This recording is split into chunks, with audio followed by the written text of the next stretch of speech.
Hello, I'm Jim Cornwall, and this is the WalkingPost.com podcast.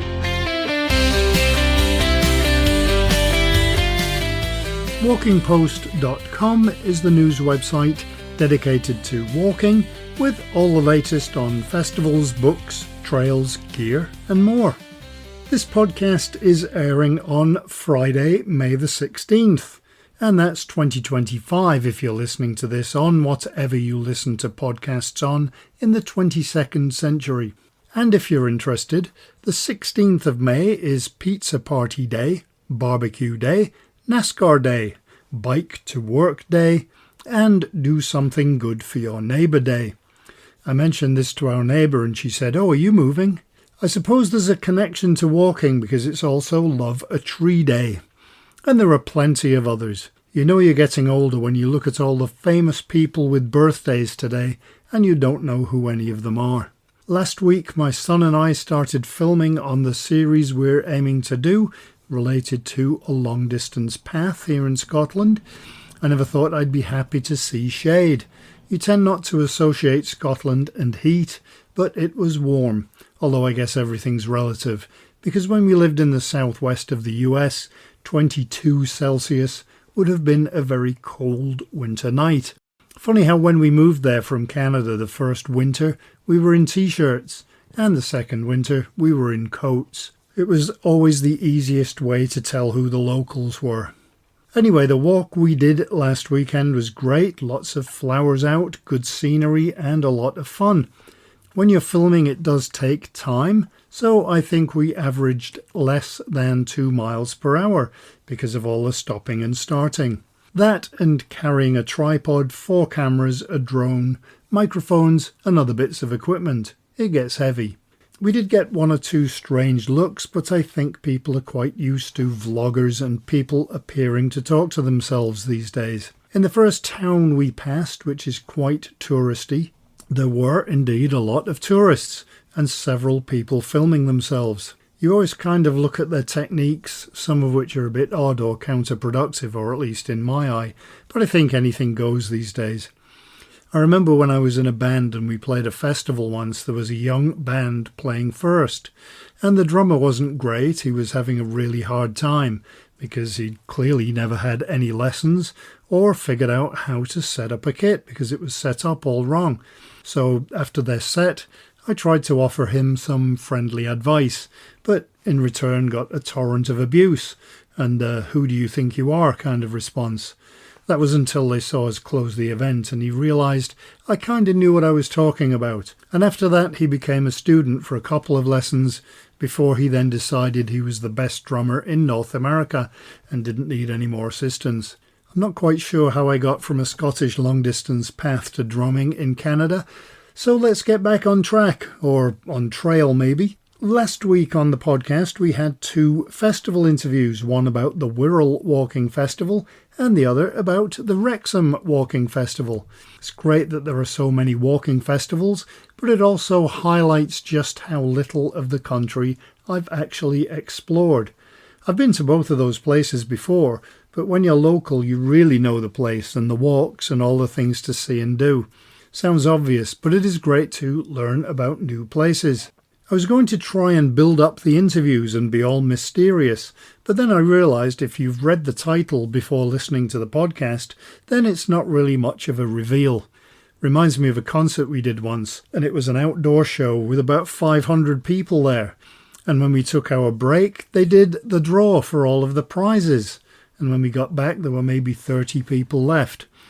So this week we have 1 walking festival interview, and that's on Otley in Yorkshire. And the other is an interview with the author Ursula Martin, who followed up her book One Woman Walks Wales with another book, One Woman Walks Europe. You really don't want to miss either of these conversations. But then I would say that.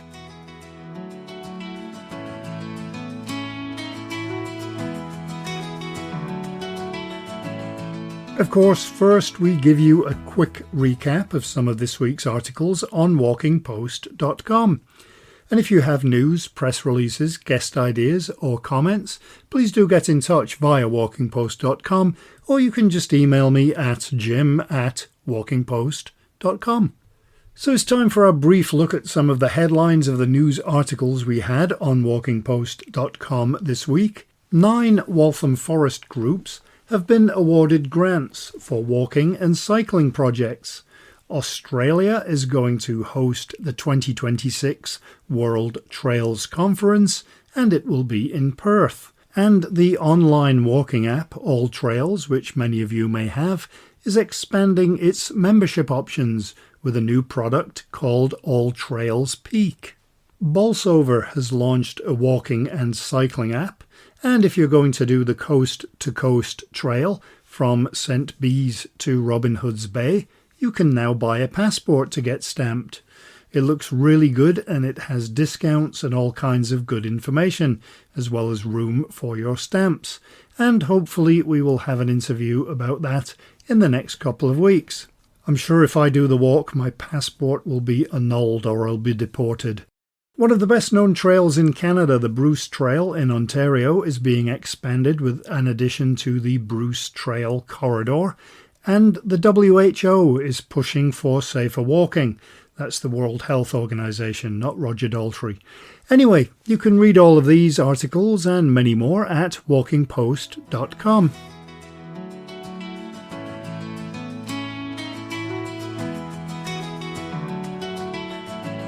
Okay, let's move on to this week's interviews after me talking too much. The first one this week is about a walking festival in a place I actually do know something about, as it's the Otley Walking Festival. And as my first university was Leeds in the 80s, it's an area I used to go walking in quite a bit. So I really enjoyed the conversation with Ruth Blackwell, chair of the Otley Walking Festival Committee.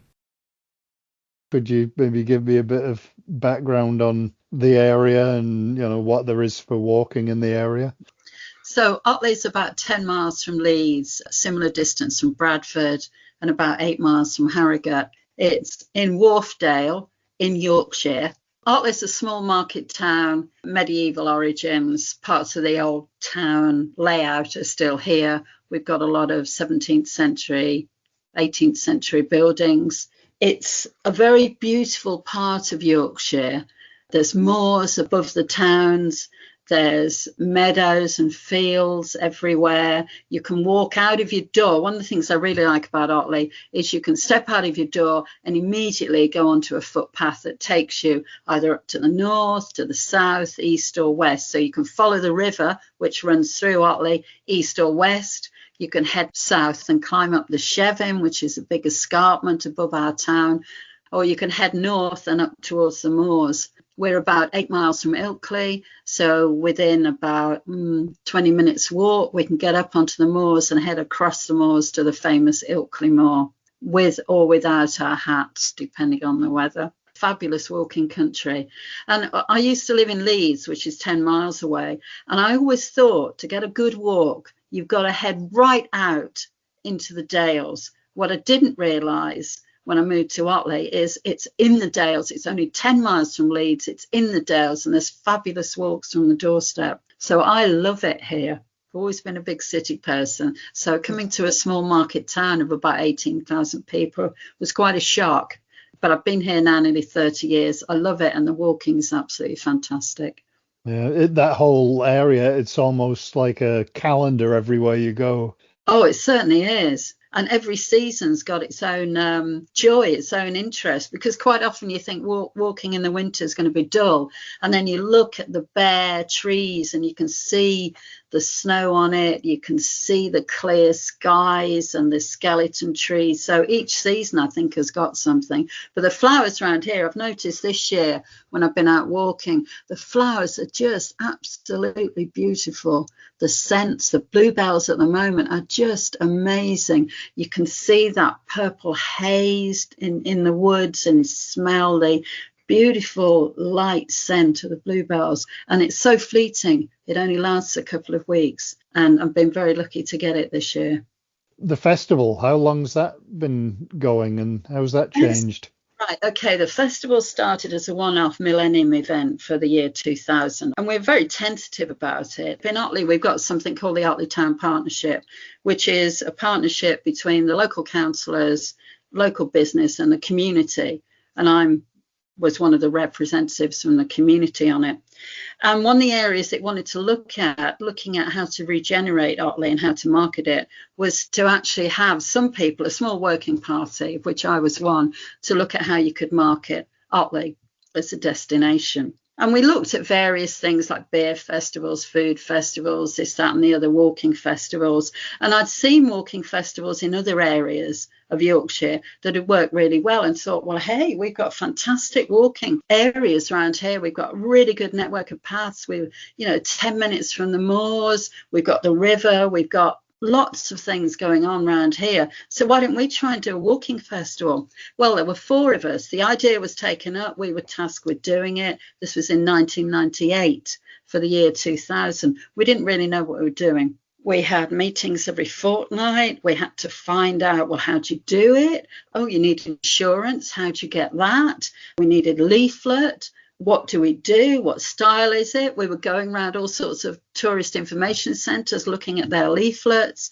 Anyway, it took us almost 2 years to get the money together. We didn't know how much it was going to cost. We didn't really know what to do, but we learned a hell of a lot in that time and used local connections for people to offer walks. So I think the first walking festival, we'd got about 27, 28 walks. This year we've got 56. So we've got about 37 walk leaders now. So that's how it started. The first one was successful. We weren't really sure, is it going to happen? What will people turn up? But yes, they did. And people were saying in the festival, this is a fantastic idea. You're going to do it again? Oh, no. Are we? Because it was run on a shoestring. We had just enough money to pay for the leaflets and to pay for the insurance. That was it. And we had a raffle on the last day where the 4 of us, plus 1 or 2 other people, donated a bottle of wine each to get a bit of extra money to pay other costs like postage and so on. So we just got enough. We got no money left over. And then, are you going to do it again? Are we? Anyway, thought, well, yeah, why not? Give it a go. The council gave us a small amount of money and helped out. So that was good. And we got sponsorship. The next year, 2001, was foot and mouth, so we couldn't run it. Fallow year. But by then we were slightly old hands, I think, and it came back with a bang in the year 2002. And what I found is that the walk leaders, you might think it's difficult to get them. So there's a core of people who are keen and, come and lead the walks every year. But then each year, if you're on a walk, you get people coming up and saying, well, I could lead a walk on wildflowers. Would you be interested? Oh, yes. Give me your email address. Give me your contact details. Or somebody might say, well, this is my favourite walk's this. And I think, let's put it in the festival. So we've grown quite a lot, and people know a lot more about it and will actually come up and say, would you like a walk on? So, for example, there's been walks on history of local churches. There's been walks on, we've got the 4 pubs walk, always popular. Walks on all sorts of interests that you just wouldn't think about. So, for instance, there's a walk, and it might sound a bit parochial, a bit small, the allotment walk. Here in Otley, we've got 5 different sets of allotments. People love going around those allotments. It's amazing. I've done it 2 or 3 times with other people leading it. And it's good fun going around the allotments. And it's always amazing what people have done in their allotments. But you wouldn't believe it. It's incredibly popular. About 40 to 50 people turn up to go around the allotments. They're not all snooping. It's just out of interest. So, you think, and then there's another one. We've got 2 Morris sides or Morris teams in Otley. They do a Ways Goose Weave. Now, the team is called the Ways Goose, Morris side, and they dance outside various pubs, and we walk round and follow them. And again, great fun. And the other things that have been happening is some of the long distance walks have now come in. There's something here called the Sixdales Trail, which was developed, about 15 years ago. And it goes from Otley north to Middleham. It's now a national trail. And one of our walk leaders, Stuart Files, he leads that every year. So each year they go do that over 3 days. They have a minibus to take them and pick them up. So one year it goes from Otley to Middleham. which is where Richard the second or third lived. There's an old castle up there, so people love seeing that. And every other year they walk back from Midland to Otley. They book up on it as soon as it goes on the website. Where do you get people from? I would imagine being so close to Leeds and Bradford, that's a big draw. But I would say about 2/3 of the people come from the local area, so Leeds, Bradford, Harrogate, Ilkley. But the furthest we've had is somebody who comes every year from Tenerife. He is a Yorkshireman, I think, but lives out in Tenerife, comes back to visit family, always comes to the festival, loves it, does other walking festivals in England, and has said consistently that ours is the best organised festival. A lot of people come from down south. We get a lot of people from Lancashire. So that other third are people from all over the UK, quite a few from the south. Where else? Cornwall, Lancashire. And I think what's interesting now in England, walking festivals seem to have taken off. And what people often do is say, well, I'd like to go to that part of the country. So I'd like to go to Yorkshire. I've got this week off work. Let's have a look online. Are there any walking festivals? I love walking, etc. Or they might say, I've got a week. I want to walk. Let's see what's on in that week and go to that particular area. So I think that's now a trend. And of course, it's a lot cheaper for people to do that than to say to go on an organised walking holiday with a company where everything's provided.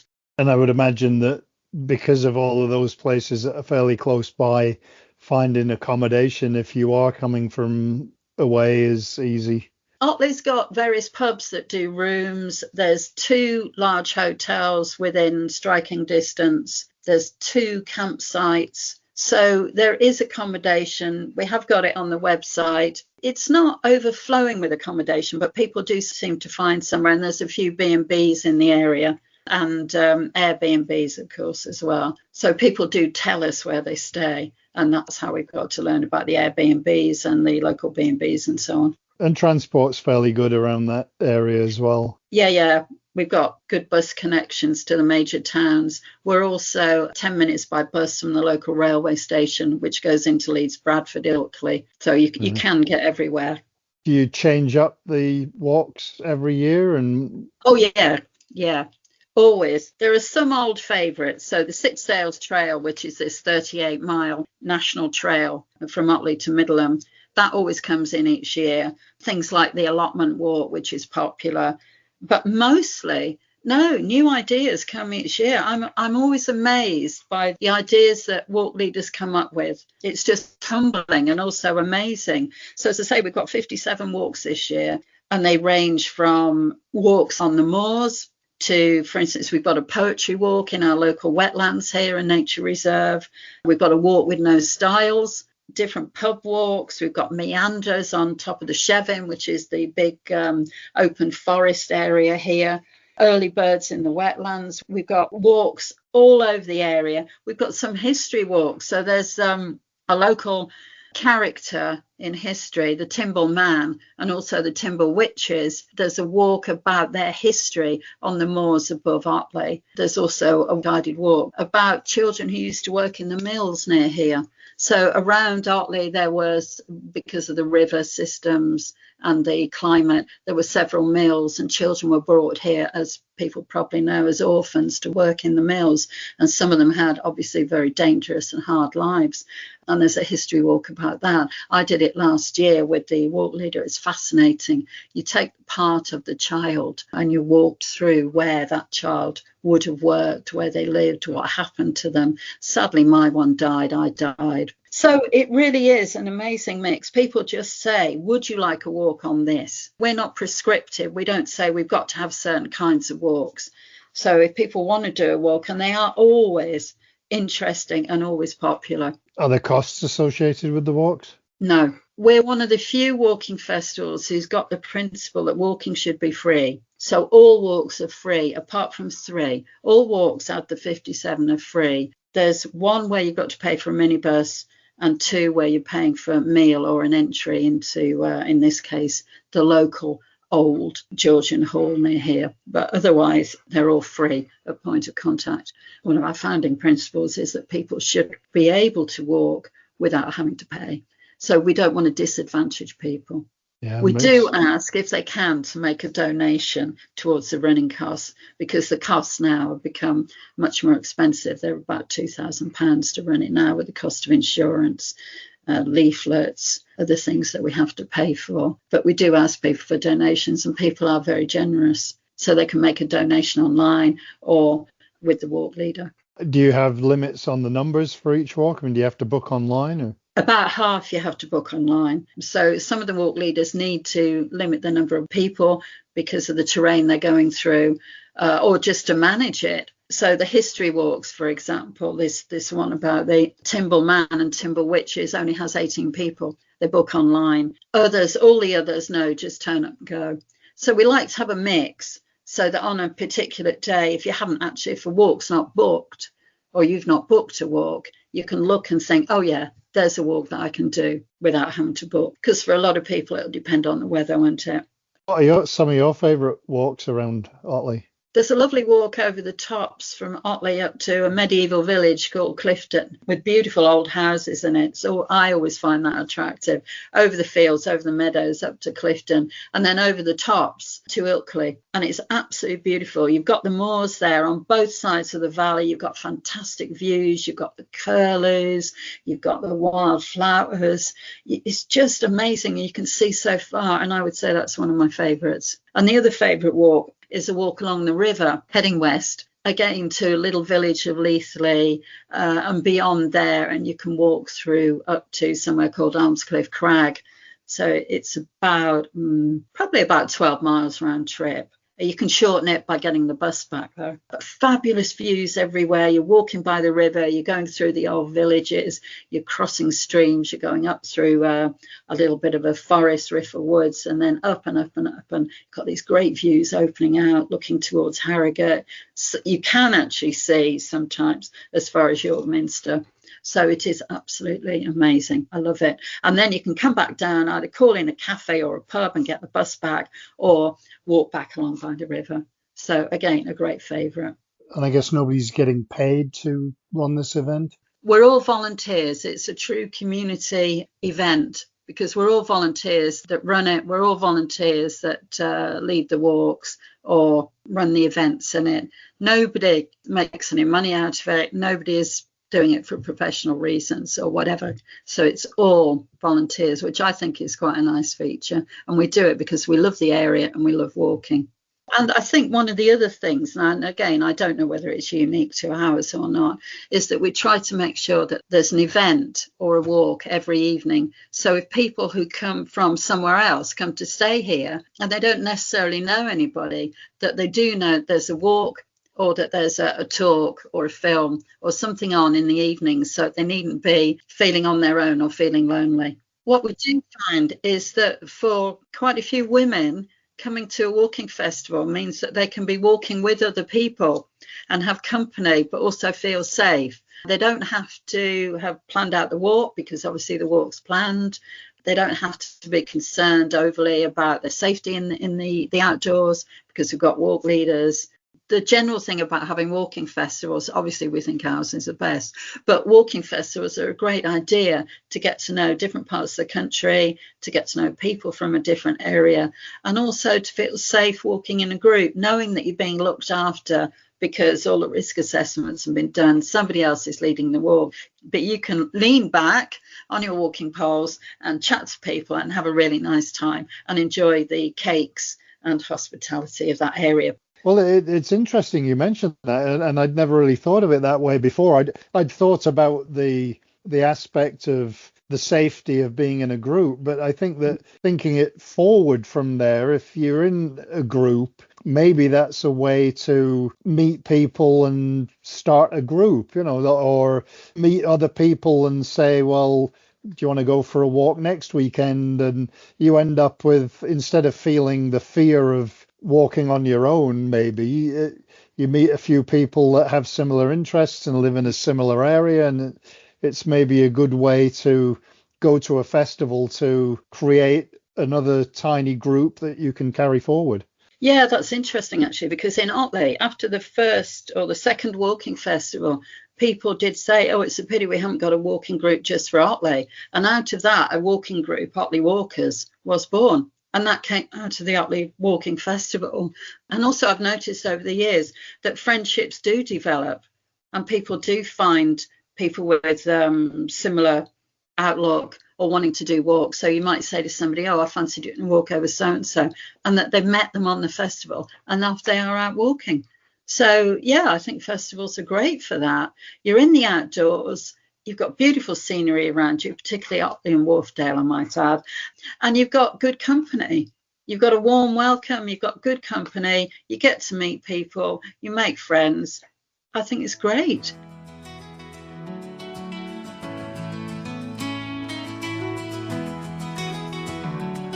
If you've not been to Otley or the surrounding area, I would encourage you to try and get there. Going to Ilkley Moor and singing our unofficial national anthem is optional. When I lived in Canada, if I wanted to say something so no one could understand, I would talk in a Yorkshire dialect.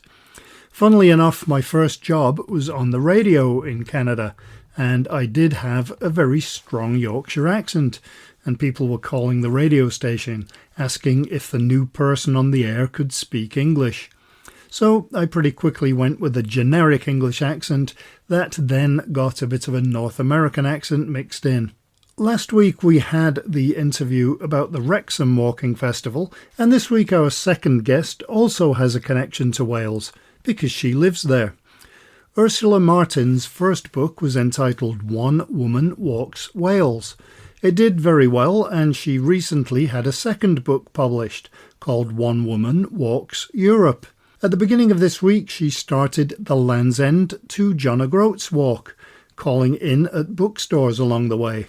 So, clearly a very busy person, but she kindly took the time out of her very busy schedule, and we had a very enjoyable chat. I'm interested in what prompted you to write your first book. For some people, they haven't thought of it, and then everybody says, oh, you've got to write a book about that. Or some people, it's the exact opposite. They do things specifically to write a book. Yeah, well, the first book was definitely not planned. It wasn't just about the walking. It was from the experience of having an ovarian cancer and then doing the walk as a response to that, walking to and from my hospital appointments, and then doing a symptoms awareness fundraising journey in Wales. So everything that I was doing in that time was about raising money for charity. And because I was keeping a blog and putting updates on social media, and, you know, it is that classic thing. Everyone says, oh, your writing is so good, you should write a book. And then, so I thought, well, yeah, all right, why not? And I think of anything, you know, it was such a complete story, you know, to have cancer and then to walk 3,700 miles. You just thought, if you can't write a book about that, you can't write a book about anything, because that was just such a jewel of a book, really, to be able to write. Yeah, and I think one of the things with writing books as well is having something that is different. Was that the case when it came to trying to find a publisher for it? I basically got 1-for-1 on the publisher front. So I was writing into a black hole, really, and I was kind of thinking, oh, I should try and find an agent. And it all felt very intimidating because I don't come from a professional writing background. I don't come from any kind of professional background, so I didn't have that framework of confidence to say, well, of course I'll go and get an agent and I'll find this publisher where I've got a friend who works there, or, you know, whatever. I didn't have that kind of network. And so I wrote a BBC Wales article, actually, and the journalist who helped me publish it said, why don't you try Hono, which is a very small Welsh women's press. And so I just sent them a message, and it turned out that they'd already tried to contact me. So I had a bit of a lucky connection, really, to just ask one publisher and then get a yes from them. And I was doing a writing course at that time. I went to do with Strenuous, the Welsh National Writing Centre. And I said to my tutors, I said, oh, I've had this one acceptance and it came really easily. Should I try for bigger? And they just went, no, in this market, in this industry, if you have one acceptance from a publisher, take it. And they just said, take it and publish the book. And so I did. Yeah, I did. That first journey that you did that turned into a book, can you tell me a little bit about the journey itself and what you did and your approach to writing that? Because walking books can be diaries or they can be about people. What angle did you choose?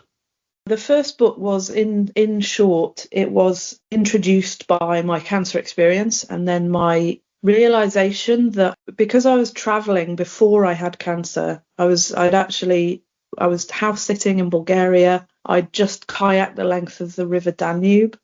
So I was living this very free life. And then the cancer kind of just changed completely for me. So I was living in rural Wales and I had this sequence of hospital appointments in Bristol to check that the cancer hadn't returned. And so I saw that I could walk down the River Severn from my home to Bristol to go to hospital and then home up the River Wye. And so that was the key seed that started the idea, which then grew into me adding more and more long distance paths in Wales. I ended up walking the length of 9 rivers, 2 mountain routes, the coast path, the Offers Dyke path, and I think the Cistercian Way, which was a 600-mile chunk. So I ended up walking 3,700 miles in Wales, and it was this crisscrossing around the country.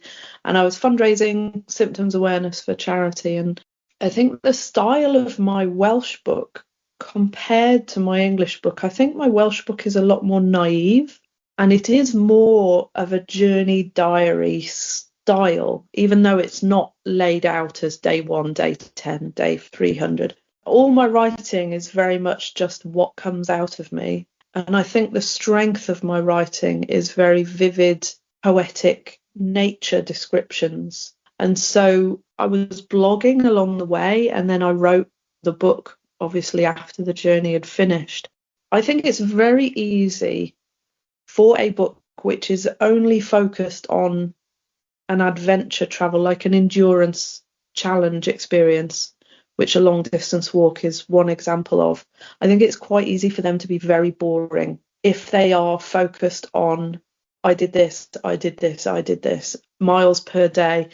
And that's the thing, I think, that is really easy for these styles of books to become, is repetitive and very similar to all the other styles of books out there, because you're essentially dealing with bodily aches and pains and the mechanics of fueling a long distance endurance challenge. So food just becomes so important to the person, but is it necessarily as interesting to the reader? Because we both know that food takes on this phenomenal importance at the end of a day's walk, because it's like this huge prize, and all it is a cheese and ham sandwich, but it's the most tasty cheese and ham sandwich you've ever had, and you're so thankful to have it, and you're so happy to be sitting there under this tree having walked 15 miles, enjoying the fruits of your labor. And so it becomes this kind of beautiful, intense experience.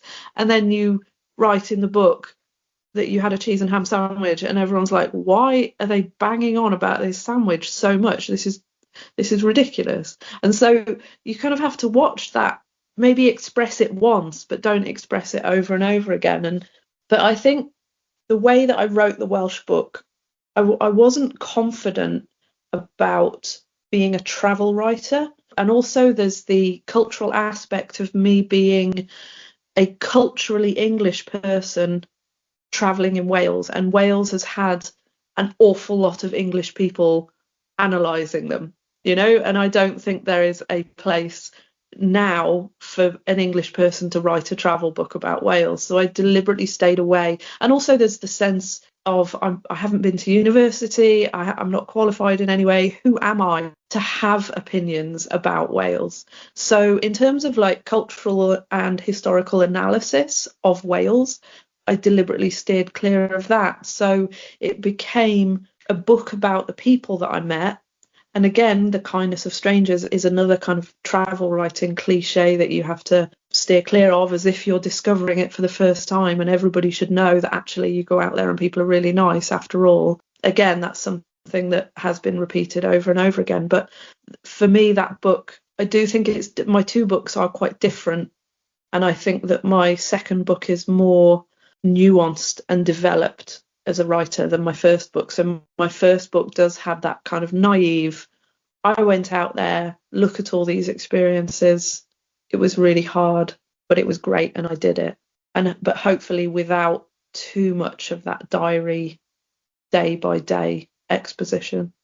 When you'd finished that first book, were you instantly thinking, I got to do another one? Or did it take a while? And then was it a case of, I'm looking for another adventure so I can write another book? No, it wasn't that. So as I said, I'd been living in Bulgaria in a house sit and hitchhiked back to Britain for a Christmas visit and then found out I had cancer. And so, the cancer experience unfolded and the Welsh walk and book experience unfolded. So when I was coming to the end of the Welsh walk, there was this feeling of, where was I? What was I doing before this set of experiences kind of exploded into my life? And I was in Bulgaria and I had just kayaked east and I was planning to walk west. And so at that time, coming to the end of the Welsh walk, I knew that I wanted to walk across Europe. And then with the unfolding book and successful book of the walk around Wales, it just felt obvious that I would be writing another book about the Europe walk, but it was the desire to walk across Europe that came first. But then in that was a more kind of knowing approach to writing a book than the Welsh book, I think. So, it comes with the experience of being an established writer. So then you can think, well, how am I going to approach this Europe book and what story do I want to tell? Which was different to that more naive kind of, this is the Welsh journey, just blurt it all out and write it down type of thing. Do you voice record as you're going, or note things down? What's your approach to remembering the incidents? So there were 3 different styles of writing that I did during the Europe journey. I would keep a daily diary, which would actually be quite boring because I was in my tent. I've just walked about 15 miles in the day and I'm just I'd write down my step count and where I went from and to, and then it always ended up being a very tired, very basic summary of the day. So it would be very hilly, climbed all morning, ate the last of my ham, like really kind of dull, really. Feet hurt. There'd always be something about what part of me was hurting each day. So there were useful things in there, but that wasn't the main source of my writing. So I would also, as I was walking and a little poetic kind of phrase or observation would come into my head, I'd write that down on my phone really quickly. And then I think the main backbone of the book was the blogging. So I would have a day off once a week and I would take time in my hotel room to just sit and write a blog. And so that was the creative writing flow, where I wouldn't really have an idea of what I wanted to write. I wouldn't be writing a summary of the week. I would just sit down and just go, okay. And then, maybe I'd just have a sentence and I'd start that sentence and then I would go where my mind took me, almost like free writing. But I knew I was writing a blog. But it would be that I wouldn't know what I was going to write about when I sat down to write. And so that free-form creative writing, which I was publishing weekly and sometimes fortnightly, that was my core writing practice, which became the backbone of the book. How long did it take and how many miles did you do overall? So the Europe walk took me 2 years and 9 months, and I covered roughly 5,500 miles. And that includes probably about 2 years of actual walking. And then there were 6 months of COVID lockdowns and some other smaller breaks kind of throughout those 2 years. Quite a long time. I'm not a fast walker. I'm just steady. What were some of the highlights and lowlights, I guess, of the journey? I think the lowlights were definitely the way that COVID affected the journey. The first lockdown I went into was 3 months long and I was incredibly isolated. I was in the south of France. Mentally, it was very hard to withstand my life was all about movement and being outside. And then in those lockdowns, I couldn't do either of those. And I was the uncertainty that COVID added into the journey, which is already a very uncertain thing in itself. You're walking across land and you're finding places to camp. I would walk not knowing where I was going to sleep that night. And I was already in that level of uncertainty and coping with it. And somehow COVID just added this complete kind of ethical minefield about whether I should be doing it at all and what was the right thing to do next. Whenever a lockdown threatened or restrictions were kind of crowding around me in different ways, so many people can meet at this time, or bars are closed, or you can sit at tables but not at the bar, all these kind of different things, because I walked through Italy and France and Spain during that COVID experience. So there'd be all these competing restrictions in different regions, and it was very hard. It was very, very hard. And that's on top of the challenges of a long distance walk. I think the highlights were, getting to Finisterre was incredible, because I walked all the way down to the tip of the peninsula at Finisterre, which is on the west coast of Spain, and to see the Atlantic Ocean open up and the sun was setting, very romantic, and to see the water and to have that feeling that I'd just walked there from Kiev, and this feeling of being an arrow kind of fixed on this point, always walking west for, what had been 2.25 years at that point, maybe even 2.5, and to have that fix and to arrive at that end point where it all opened out in front of me was a brilliant feeling. There were high points every day, because being alone outside in nature, I could say that sitting in a forest in Serbia and hearing sticks cracking behind me and kind of looking but not really seeing anything about what it was, and then realizing that there was a tortoise in the undergrowth, about 10 meters away from me, and it was just slowly going about its business. That's a highlight. There were highlights like that every single day, and that's what's so wonderful to me about long distance walking. How is it going, the book, so far? It's going well. I've been doing a book tour, and it's, funnily enough, I do think the Europe book is a better book, but it hasn't had as much publicity as the Wales book, because I think the Wales book had that kind of local interest sense, whereas the Europe book has gone into something larger in scale, but then it gets lost in the big, large scale journeys. But yeah, it's going well. What's the book tour that you're doing? Again, it was the idea for the journey. I realised that I've walked about 9,300 miles in the two journeys, and I thought, wouldn't it be great to get to 10,000?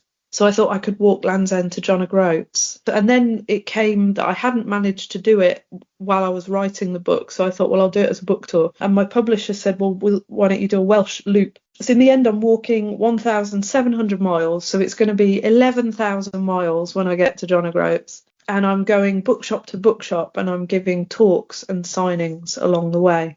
So I've completed the Welsh section, which was about 380 miles. And then on Monday, actually, I'm heading to Land's End to start walking north to John O'Groats.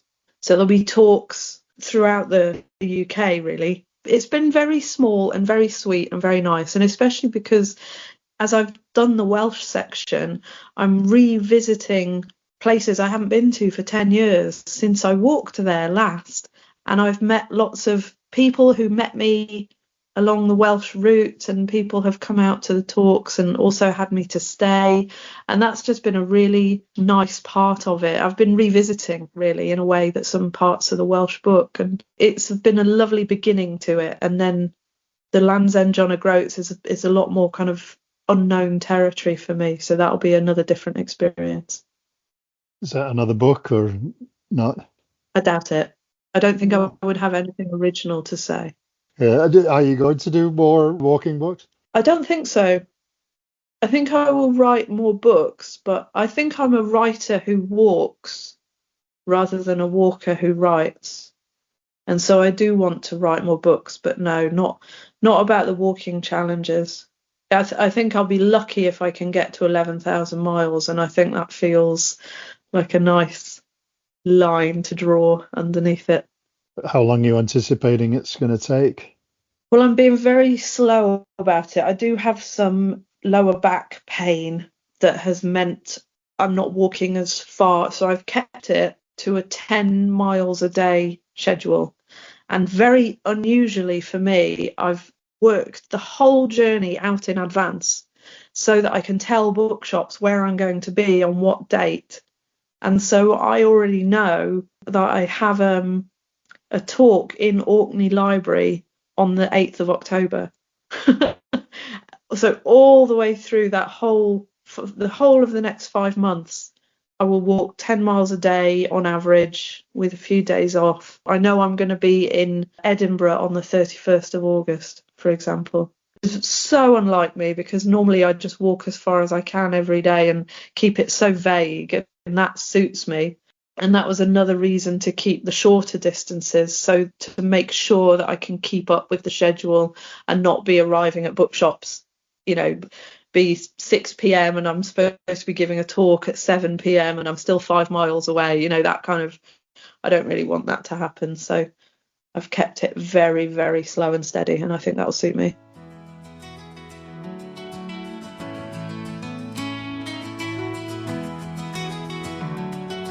If you'd like to buy a copy of Ursula's book, One Woman Walks Europe, it's available now from Honno Welsh Women's Press, and currently on Amazon it's on special for £11.45, regular £12.99, although maybe that's a special deal for Prime members, who knows. Still, definitely well worth a read if you love books about walking. Actually, while you're at it, you might as well get her other book as well. So that's it for this week's podcast. We have a good show for you next week as well, but I would say that. This weekend it's the Eurovision Song Contest, which in my opinion has never been the same without Terry Wogan. I missed out on seeing it for a long time when I didn't live in Europe, and to be honest I've no idea why I still watch it, because probably the last time I enjoyed a song on it was about 1980. The weather is still warm here in this little Scottish microclimate, so I'm guessing we'll be out filming again this weekend, which means I will likely spend the rest of today charging things. Okay, we'll be back next week. I hope you enjoyed this week's walkingpost.com podcast, and I hope that you have a great week, hopefully with a walk somewhere. Don't forget your hat and water if it's hot. Until next time, happy trails.